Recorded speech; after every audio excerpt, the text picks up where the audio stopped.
நண்பர்கள் அனைவருக்கும் வணக்கம். இந்த வீடியோவில் எதை பற்றி நம்ம பார்க்க போகிறோன்னா, நீங்கள் அனைவரும் எதிர்பார்த்து கொண்டிருந்த computer and office automation result வந்துருச்சுங்க. இப்போ நம்ம எப்படி செக் பண்ணுறது நம்ம பார்க்கலாம். ஓகே, இது official TNDOLGD official website link கொடுத்துட்றேன். ஓகேங்களா, கொஞ்சம் ஸ்லோவாக இருக்கும். நான் டேரக்ட் லிங்க் டிஸ்கிரிப்ஷன் கீழே கொடுக்குறேன். உங்களுக்கு செக் பண்ண தெரியல, என்னுடைய அஃபிஷியல் லிங்க்குங்க.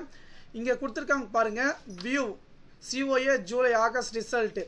ஓகேங்களா, இதை கிளிக் பண்ண உடனே நமக்கு இந்த பேஜ் வந்துருங்க. இதில் உங்களுடைய register number, date of birth போட்டு சப்மிட் கொடுத்த உடனே பார்த்தீங்கன்னா நம்முடைய ரிசல்ட்டை வந்து பார்த்தீங்கன்னா நம்ம ஸ்டெப் பை ஸ்டெப்பை வந்து பார்த்தீங்கன்னா நம்ம செக் பண்ணிக்கலாம். நண்பர்கள் வந்து பார்த்தீங்கன்னா எப்போது வரும் நம்ம எதிர்பார்த்தோம். நீங்கள் வந்து பார்த்தீங்கன்னா டிஸ்கிரிப்ஷன் லிங்க், டேரக்ட் லிங்க் நான் தரேன். ஓகேங்களா, நம்ம உடனடியாக நம்ம எடுத்துக்கொள்ளாங்க. ஓகேங்களா, இந்த தகவல் நம்ம சொல்லுங்கள். அதே போல் இன்ஃபர்மேஷன் பார்த்தீங்கன்னாக்கா அஃபிஷியல் வெப்சைட் இதுதான். ஓகேங்களா, TNGD டிஸ்கிரிப்ஷன் லிங்க், டேரக்டாக லிங்க் கொடுக்குறேன். ஓகேங்களா, இதை கொடுத்தோம்னா நீங்கள் நியூவாக ஷோ ஆகும் பாருங்கள். ஓகேங்களா, கண்டிப்பாக இந்த தகவல் வந்து நண்பர்கள் அனைவருக்கும் வந்து பார்த்திங்கன்னா ஷேர் பண்ணுங்கள். ஓகே, நன்றி.